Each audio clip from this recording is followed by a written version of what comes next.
So my name's A.D. Atoli. I'm running for U.S. Congress, Texas District 1. So that goes from the Oklahoma border down to Sabine and St. Augustine County.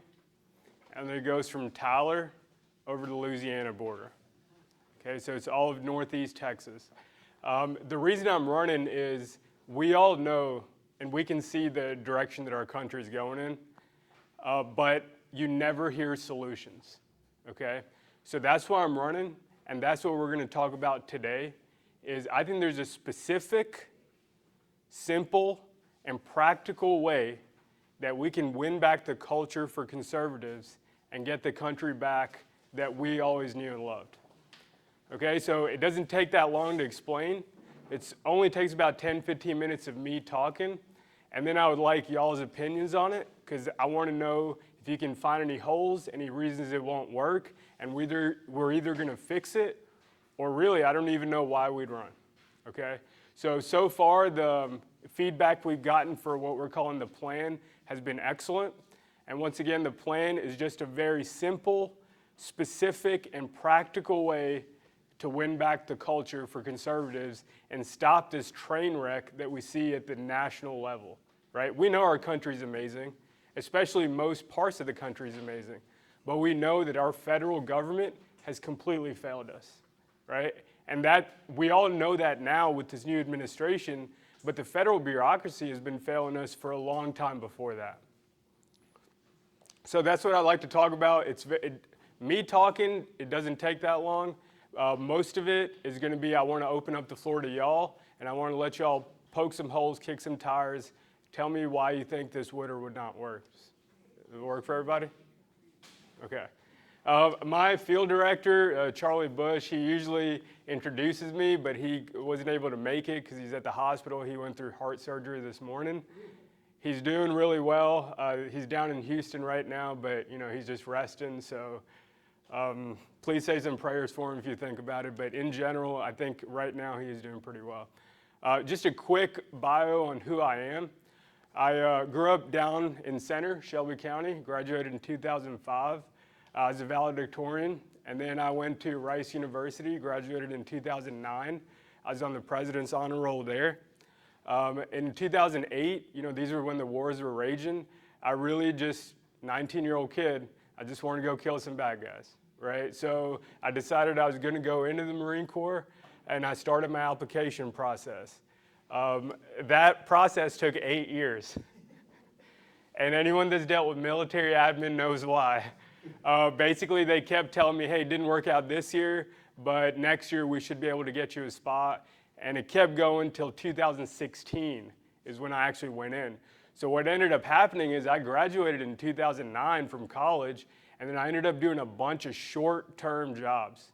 Okay, my first job straight out of college was I went and worked for Louis Gohmert in his DC office. It was by complete accident, but I just dropped off my resume at their office in DC, and they hired me. I worked there for about 5 months. I hated it. And I think people probably know why, but it's because the general culture in DC is not about supporting the constituents. And this was back in 2009.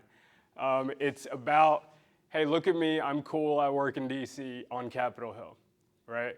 The staffers I worked with, we got along really well. I'm still very good friends with a lot of them, and they're actually helping me in this campaign now. The people are great, it's just the way the system is structured, right?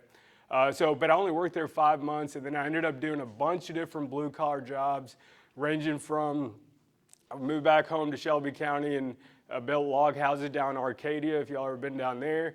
And then I worked doing some, helping reorganize Shelby County outreach ministries with Miss Pam White, if some of y'all might have known her. But then most of my 7 years was done, I worked in the oil field. So I went to Roughneck. I originally thought it was going to be about 7 months, and then my Marine application would go through. Ended up staying there about 4 years. Started out as a floor hand, throwing tongs, pulling slips, worked up to motors, derricks, and then I ended up as a driller. As a driller, you're running the rig, you're running the crew, you're executing the well plan, And we got to drill multiple natural gas and oil wells across Texas and New Mexico. By that time, 2016 is when I went to the Marine Corps. I ended up a Marine artillery officer stationed in Camp Lejeune, North Carolina. And then I was in charge of day-to-day operations for units ranging from 36 people was my first platoon to 108 was the last unit that I was in charge of by the time I left active duty last year. So that now we're here. Now, the only reason I left the Marine Corps is the Marine Corps is not a political place. Okay, there's people of all kinds. I think in 4 years I was there, or 3.5, I think I remember having one political conversation, okay? But even the Marine Corps knows that the fight is now here at home. It is no longer abroad. I have 6 friends that I personally know from the Marine Corps that are either planning on running for office or running for office, okay? Because people understand, they see the stuff that's happening, it's not normal. Everyone I've talked to, they say even the 60s and 70s weren't like this, okay? I am one of those people that I'd never listen to the media, okay? I never listen to politicians because we know it is in their self-interest to scare us, right? But I do listen to economists and historians. And especially last year, once I started really looking into it, the direction our country is headed is absolutely unsustainable, okay? And I don't hear solutions for what we can do about it. And so that's what we're gonna talk about today. That plan takes about 10 minutes to explain, and then after that, we're gonna open up the floor for however long Butch wants us to talk for. Everyone good with that? Okay, good deal. So the first question is always, why did we lose the culture? Okay, why is this problem happening? You talk to different people, they'll tell you things like, well, the media is liberal, right? So they just give you liberal slanted information, so the mainstream culture tends to lean left because of it. You hear, well, the Hollywood's liberal, so they're making movies that put liberal values into mainstream society. You hear, well, all these big corporations, they're headed in these big cities, and the big cities' cultures are liberal, so they're putting that out to the rest of the country. I mean, you hear the education system's liberal, whatever. And I would agree partly with all of these, but what I've always been taught, and I think what everyone here has been taught, is when something's wrong, you look in the mirror first. And so when I look in the mirror for the conservative movement, what I see is we have a defensive strategy, okay? We're the party of small government, which is excellent, but it's a defensive strategy, okay? We're great at blocking or slowing down the crazy stuff that the Dems want to do, like Green New Deal, socialized medicine, whatever.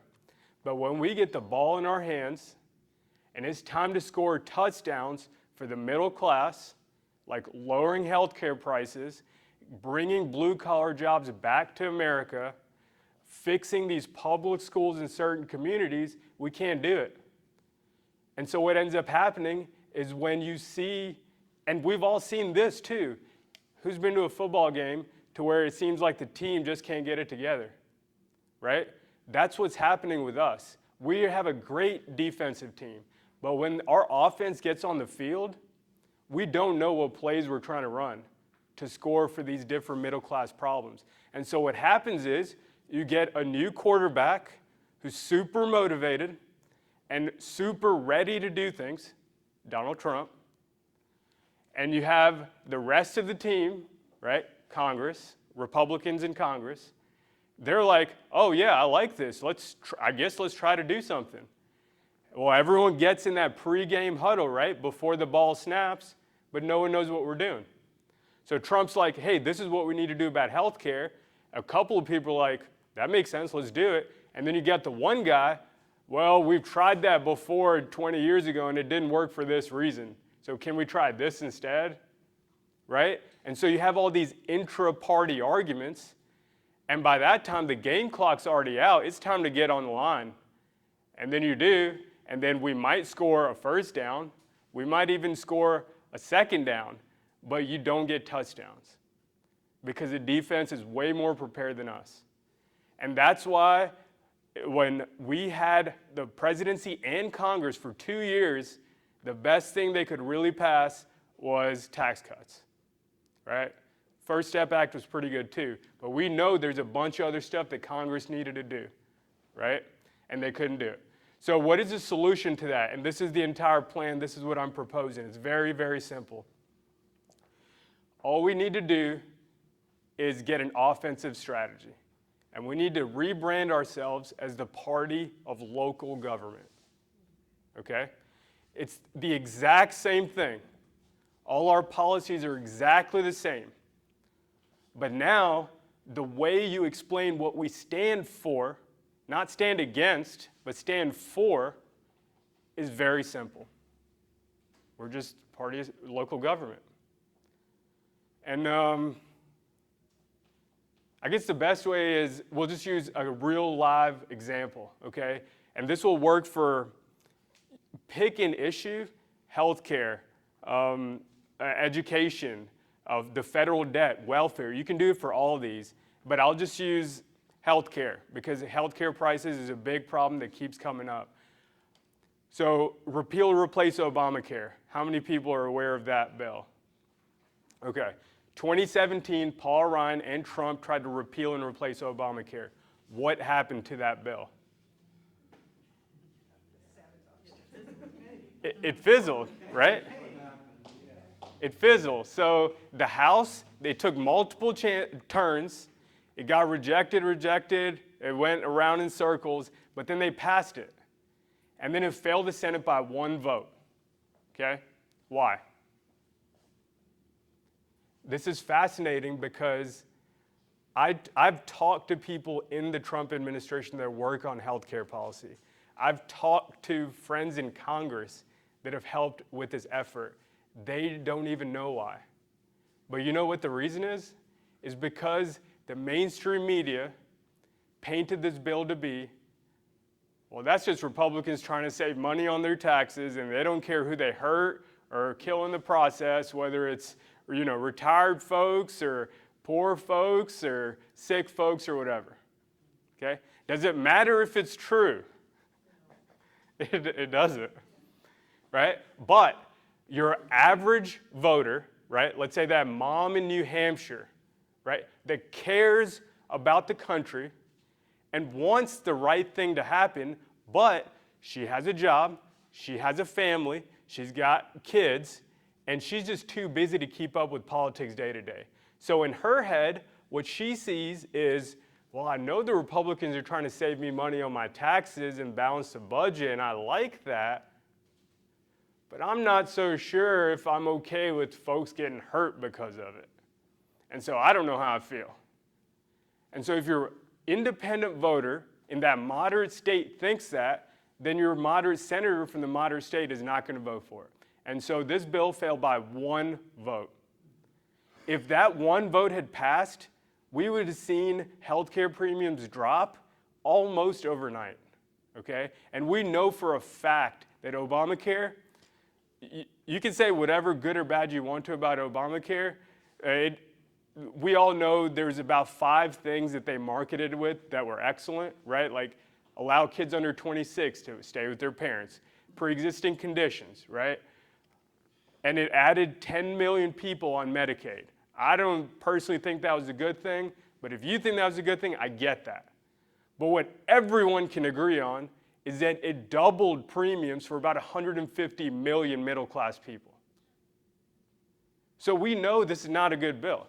And we know that the repeal and replace Obamacare would have decreased it, but it failed by 1 vote because of our branding. Now, what if we were known across the country as the party of local government? Now, how we explain what we stand for on healthcare is very, very simple, right? In fact, before I explain that, how many people here know what we wanted to replace it with? Raise your hand if you know when we say repeal or replace Obamacare, what do we want to replace it with? Okay. So the true believers don't know. How's that moderate person going to know? So what we want to replace it with is very simple. We want to return to a free market on the national level, because right now it's not a free market at all. But then and everyone agrees, right? Liberals and conservatives agree. You go to a free market, it keeps the prices lowest for everyone, and you give the most choices for people of all kinds. There's no argument there, okay? But our Achilles heel has always been, what do you do with the folks that can't help themselves? And now our answer is very simple. All the money that Obamacare gives to insurance company subsidies and all the money that Obamacare gives to Medicaid, you take it and you block grants to the states. And the states can figure out whatever social programs they want to figure out to do whatever they want to do. And California is probably going to try socialized medicine, right? If they can do it, all the power to them. But don't force us to do it, right? And Texas legislators will figure out ways that work with Texas culture. And this is what conservatives always believed. Now, here's the thing. I didn't come up with this. This is literally what was in the repeal and replace bill. The difference is I explained it in a two-sentence framework. And in fact, you don't even need two sentences. If you just say Republicans are the party of local government, people already get it, right? Versus Paul Ryan, he gave a 35-minute PowerPoint presentation in a Capitol Hill office to dozens of 25 to 35-year-old Capitol Hill reporters who don't know anything about healthcare, and he starts talking all this jargon, and they're just like, I don't know what's happening, right? So that's it, and it's that simple. So if we're known as a party of local government, then how we explain what we want to do for different issues is very simple. Return to a free market on the national level, block grants to the states. And you can apply that to almost every issue you can think of. And once again, I didn't come up with this, okay? The Republican Party platform already says this. Google any Republican Party platform from the 1950s to 2016 and Control F the word local. And you'll find it shows up a dozen times for multiple issues, okay? And so now, this is probably the most important reason why this is an offensive strategy, because now people like us can win arguments with your friends and family, right? Because it's so hard, and I see this happen over and over. We don't have time to keep up with the day-to-day issues and policies of what Republicans want to push. And we know the Democrat policies are dumb. Even the independents know that now, right? But they want to know, what do we stand for? You know, what are we going to do? And this is it. And it's simple to explain, and it's said in a way that millions of conservatives across the country can now use that simple party of local government concept to win policy debates with friends and family. And that's how we get pressure on those 200 Republican politicians in D.C. The biggest thing we've forgotten in the last roughly 20 years in national politics, which is the conservative movement is not 200 Republican elected officials in Congress. It is millions of conservatives across the country, okay?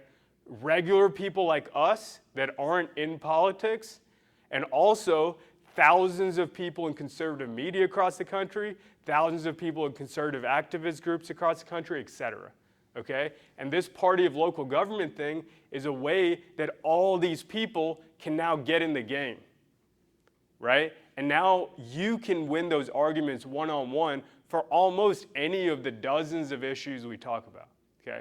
Now there's some issues that obviously don't work, right? Because the Constitution already says there's a list of things that the federal government should handle, right? But besides that, you can use it for this.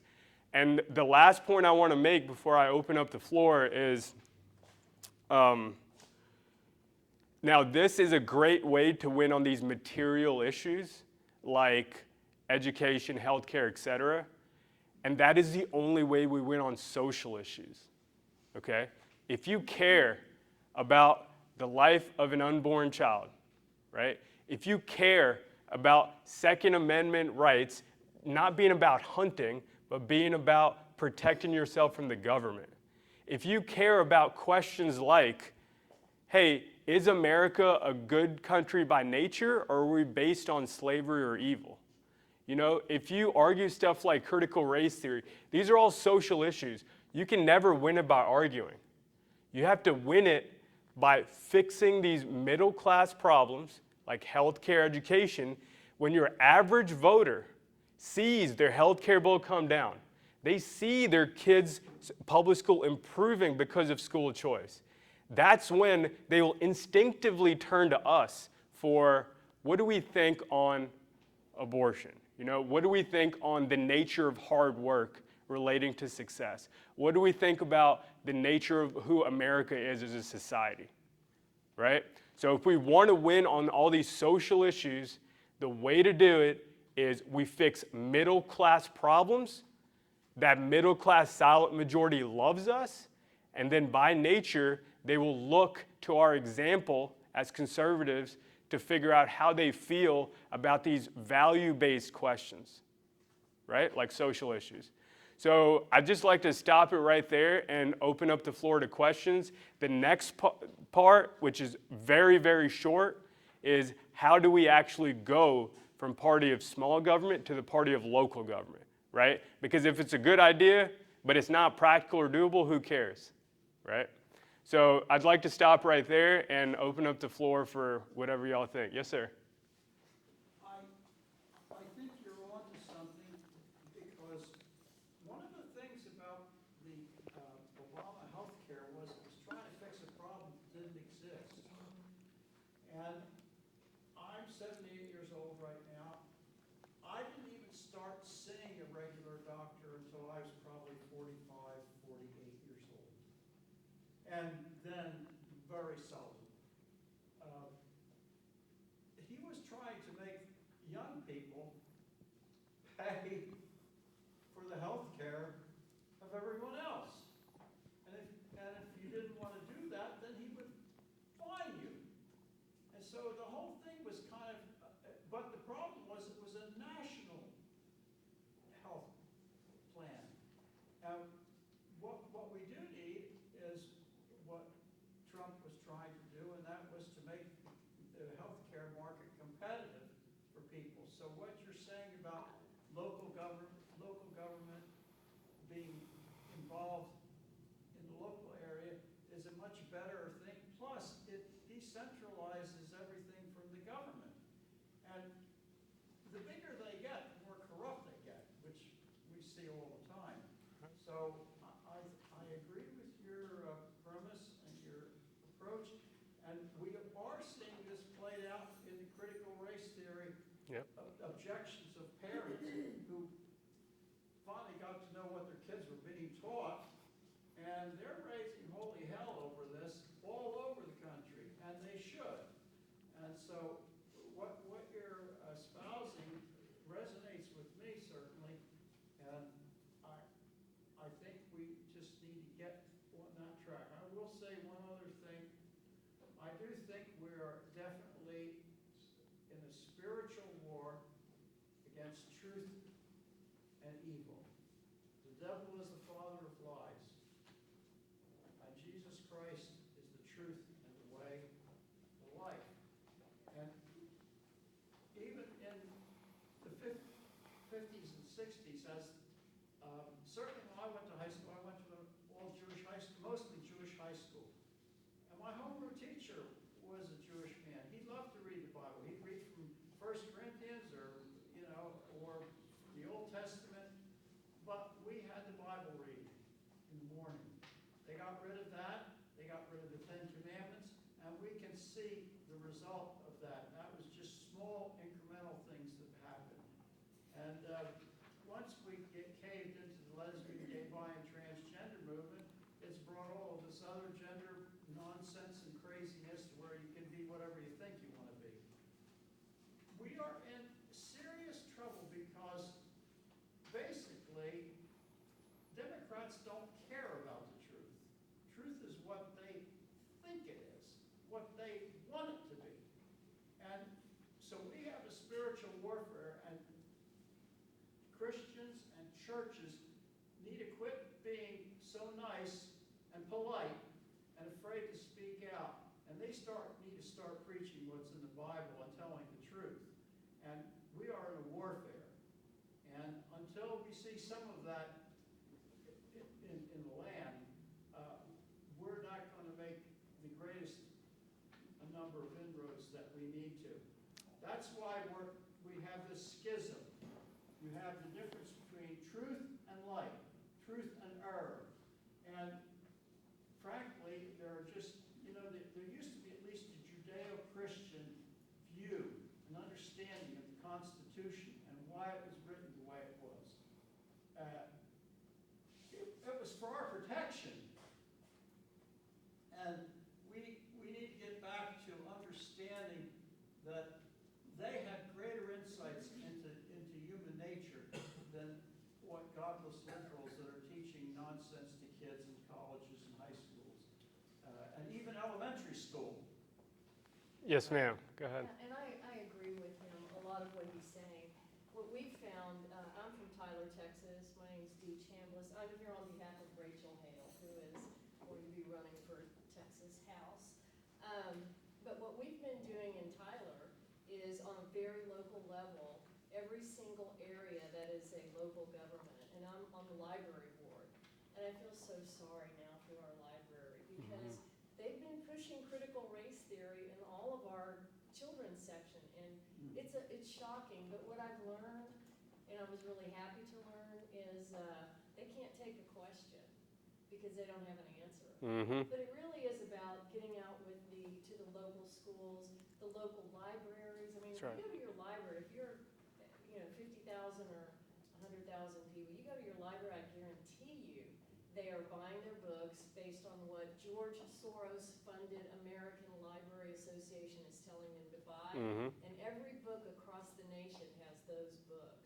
So the only way that we can really fight that is locally. That's right. Go to the school board. They're scared to death when you ask a question. That's right. And, I know Rachel Hale has gone up against the school board in her city and by herself. So that's not fun because I just had to do it the other day at the library by myself. That's I was right. outnumbered and it's hard. That's right. So I appreciate the people that are willing to get out and go to the local, the library's not elected, they're appointed. Right. People that appoint them are elected. That's So right. that's really how we start, and it's actually kind of fun. That's right. I would like to make 2 points that both of y'all brought up, which are excellent, which is the weakening of the civic institution of community and the weakening of the institution of faith, okay? And we've seen this specifically, this started with LBJ's Great Society in the mid-60s, right? And from the 50s till now, we see an 18 times increase in federal regulation. And so what that's showing is, since the 60s, is when, especially the liberal movement, they made a specific concentrated effort to weaken religion and weaken faith in American society, because you have to have a society that doesn't have faith, because then that society is scared and then it requires help from the government. Okay, so that was a concentrated effort on the part of multiple liberal activist groups since the 60s, because they just feel like the government is much more effective and important than God, which of course doesn't make sense, and your average person knows this on both sides, right? But now we're, 60 years away from that, and we've seen the trends of what's happening. And the same thing with the institution of the community, right? America used to be a country called a country of local self-government, right? There's a guy named Alexander de Tocqueville. He wrote this excellent book called Democracy in America. It was in the early 1800s. Most political science students across the country read it. It's very, very famous. and he talks about, he's from France, and he talks about how are they doing this here in America, right? This is a country to where they don't have kings, they have presidents, but the presidents actually don't do a whole lot. And he came here and figure out, and what he ended up talking about is every city I go to, I see groups of people outside, whether it's in their parks or the squares, and they're arguing about different stuff. And they're arguing about how do we fix stuff. It's either, hey, we need sewers running down this way. Well, what is the best way to do that? Hey, our kids aren't getting the right kind of education here. How can we fix that? And they start civic associations, but it's all done through the community, right? It was not done through the government. And that's another thing that has really been affected by LBJ's Great Society, which started, again, it got America thinking in the mindset of what can government do for us, when our mindset for hundreds of years has been, what can we do for ourselves through the civic institutions of faith, family, and community. Okay, so if we want to return to that, which we can, and we know we can because that is how the country was run for hundreds of years, the way to return to that is we have to go back to being the party of local self-government, because then everyone understands, oh, this is what we need to return to. And now even your independents, here in 2021, even your independents know this big government stuff ain't working. Trying to give the federal government more power is not working. What can we do different? Maybe not in 2000 the independents wouldn't agree, but here in 2021, they do. And this is what conservatives can offer.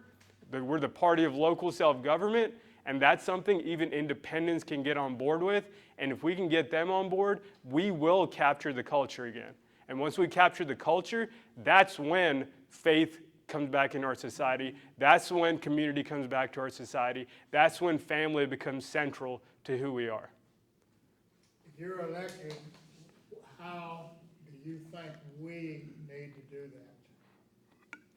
that? Yes, sir. Excellent question. So that segues just into the next and last part of my talk, which is how exactly do we transition from party of small government to party of local government, okay? Well, the one thing that I would want to do is, so there's a lot of great ideas out there, okay? But who cares if they're not practical? Especially the way the DC is, specifically the House, we know is completely run by special interests, completely run by money. It doesn't matter how good an idea sounds, right? What's going to happen is I'm going to go up to DC, and McCarthy or whoever's in charge is going to be like, hey, freshman, yeah, that sounds good. You seem like a nice person, but hey, the seniors got this. Play by our rules for about 10 years. We'll give you committee chairmanship, and then you can do whatever you think is right. And you can play that game, but then we all know you're going to become part of the swamp. It's going to happen to me too. And I know this because I have friends in the swamp on the lobby side and the politician side. I mean, the staffer side, right? They're nice people, but that's how the system works. You can fight it, but eventually, just like any swamp, you're going to get dirty, okay? So I don't think I'm better than anyone else. I'm going to try, but I'm going to plan for the worst case scenario, okay? So what I would like to do is, if I got elected, I would get together with other freshmen in the high school, right? Maybe a dozen, whatever. Explain to them this concept. Doesn't take that long. It's not that complicated. And all we do is go and partner with your half a dozen most popular conservative media outlets, your half a dozen most popular conservative think tanks, your half a dozen most popular conservative radio show hosts. And then we explain the concept to them, and every time one of us makes an appearance, or one of us talks about an issue, or we write an article, or a staffer of ours writes an article, we just use the words party of local government. And you use it over and over and over, and that repetition is what lands it in the conservative thinkosphere, if you will. Okay? It's exactly how businesses do it, right? If you're Walmart and you have a new slogan, how do you tell your customers what your new slogan is? You just literally just say it a lot. And then it might take a few years, but everyone then gets it. And that's what I'm proposing, right? But here's the thing about it. like, I did a lot of planning in the Marine Corps, okay, for big units. One plan, unless you have multiple points of failure, is going to fail, okay? So another thing that could be done, and this should be done at a local level, is different conservative groups like this one, or activist groups that I've talked to across East Texas or the country, can come up with different ways to spread the word. And it's not that hard. All you're doing is repeating the words party of local government, right? So you could do that 100 different ways. You get what I'm saying? You could maybe do the same thing with local media outlets, right? Just repeats the word party of local government. You could maybe have a party revealing a new slogan, right? There's 100 ways you could do it. The most important thing is you start using that slogan immediately, and then you just keep doing it repetitively and continue doing it until it lands. And that's it. It's that simple. But it takes repetition, consistency, faith, and determination. And we know that simple stuff is what works in real life, but we know as life hits you, you start getting doubts in your head, and so it's hard to maintain that faith. But that's all it boils down to. It's that simple, and there's multiple ways to do it. But the heart of the issue is repetition of a new slogan. In fact, even at the individual level, starting tonight, you can just start saying that anytime you talk about different issues, you argued with your husband or cousin or your friend from Houston, explain to them, you don't even know what we want to do. You want socialized health care? You know what these countries go through. Well, you know what we want to do? Local government. I mean, that's it. Yes, sir. I had a question for you. You touched on it a little bit. Yes, sir. 2 years from now, you get elected, and you're black. I wish you'd give us bullet points about what your positions and convictions are. And then if elected, come back in 2 years and show us how you voted your convictions and what you said you was going to do, and not swap your soul on one issue for another issue. If you feel one way about your convictions, don't give up how you feel on one just so you can win on something else. I understand that's the way the game works, but we need people that will vote their convictions on a consistent basis. That's right. So that's I want to hear from you in 2 years from now. You're going to be able to come back here and tell us you did. Yeah, I mean, I'm planning on visiting every county at least once a year. So yeah, I mean, it'll be next year. I'll be back. Sorry, go. First year, if you get elected, you're not going to be nothing accomplished. You're going to be a freshman. Everybody here understands that. It's going to be after the second year when you're running again that you're going to be able to come back here and show us that the second year you got a little bit accomplished. Because we know the first year, and you know the first year you're not going to accomplish anything. Right. Well, the thing is with the federal government, no one accomplishes anything. It doesn't matter how long you're in. It doesn't matter how long you're in.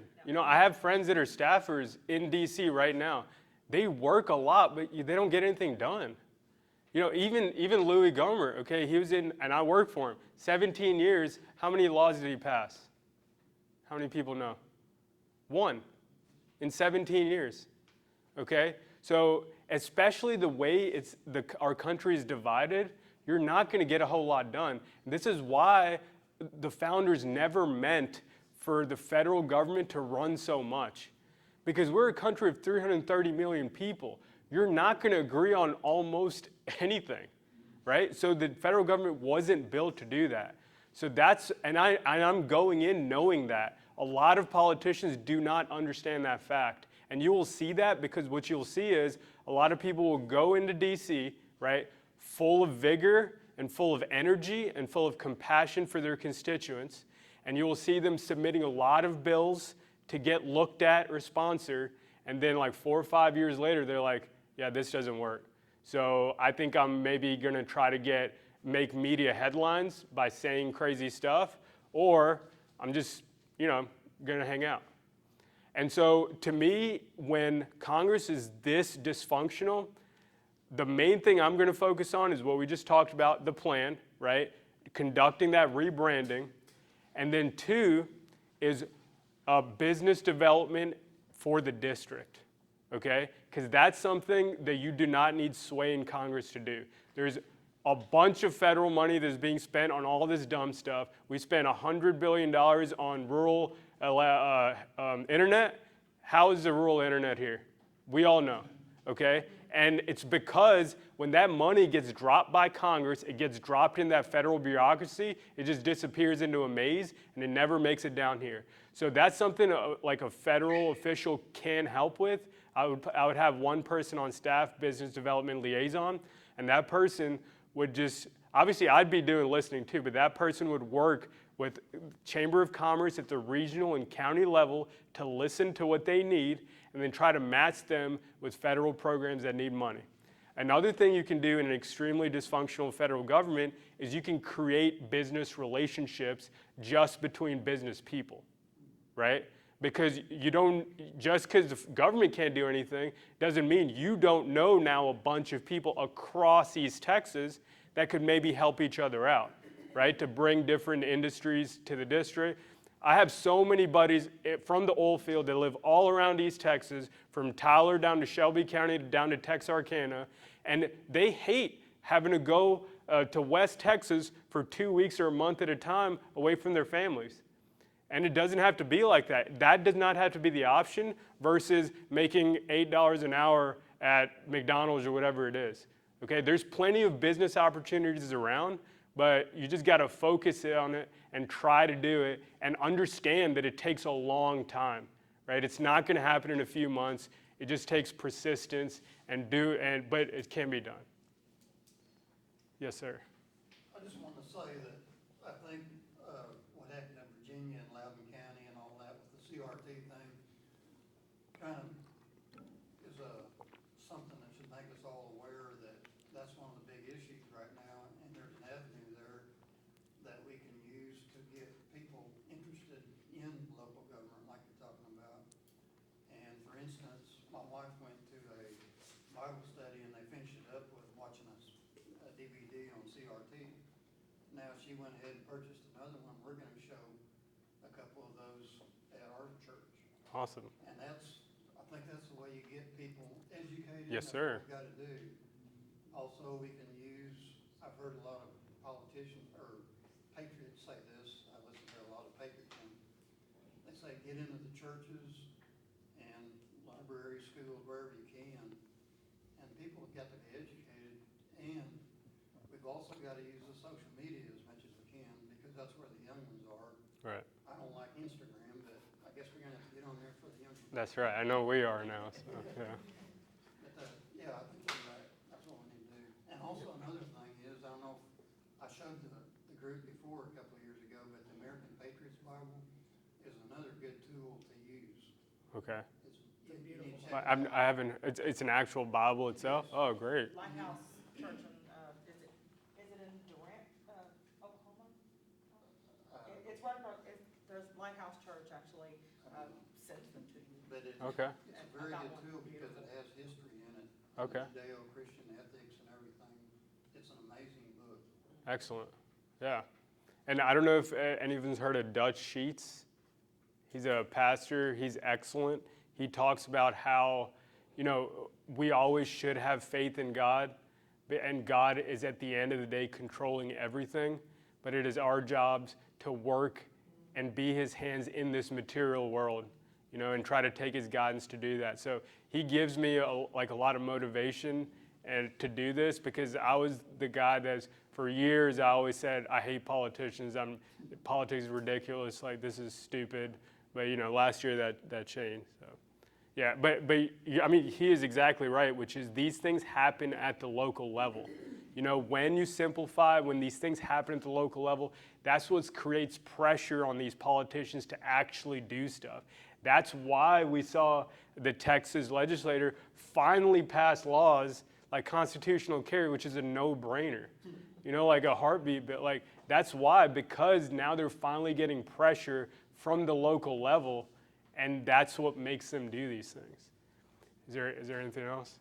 Yes, sir. I just want to say, I appreciate your candor, and I want to emphasize, because you mentioned it, it has been touched on again, is we conservatives tend to be on the defensive, and we're never going to win when you're just a defensive. Right. And we have to be you're saying it about, party of the local government and stuff like that. And we can't argue emotions. We just don't do that well. That's right. But we can be passionate about what we believe in and be positive about what we believe in and just don't get on the defensive, Yeah. So, And appreciate it. yes, ma'am. Sorry, I was going to finish up. You got something quick? Yes, sir. I was just gonna say, I think you've come along at the right time.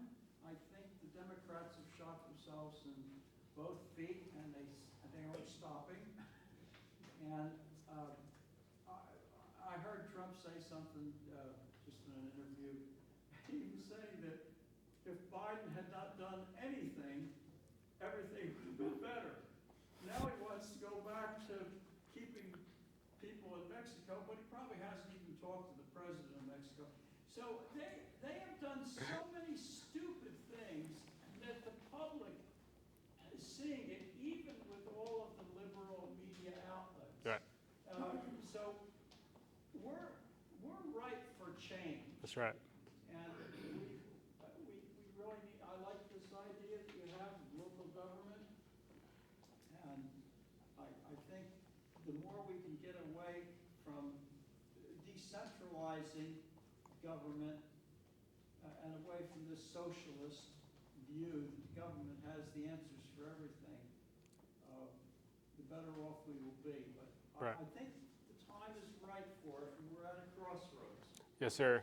And that's the last point I'd like to make. It feels like it feels like you're in a turbulent ocean right now. But let's not forget, there's a rhythm and pattern to life, right? Because we believe in an ultimate creator that has reason, and we know that even though life may feel like there is no purpose or grounding, there is grounding underneath. And what we're seeing right now is a historical event because the American political system has always had what they call party systems, okay? So for roughly 30 years, you have one majority party, okay? So for like 26 out of 30 years, that party runs the entire country. But then what happens is that party starts to get cocky and arrogant and disconnected from the middle class, and then the middle class like, all right, next. So this happens every 30 years, okay? So starting with right after the Civil War, right? The Republicans became the majority party for 30 years, from 1865 to the 1890s. Then again, it happened from the 1890s to 1930s, what is a big event that happened in the 1930s? The Depression, right? So by the time the Depression came around, 1929, what happened is the Republicans had done a great job, but they were starting to become the party of the rich, and they were disconnected from regular people who were hurt by the Depression, and now the Democrats get voted in. And that's from the 1932 till the 1990s is when the Democrats ran basically everything. Here's a quick trivia question, okay? 1932, that's when FDR first got elected, till 2000, okay?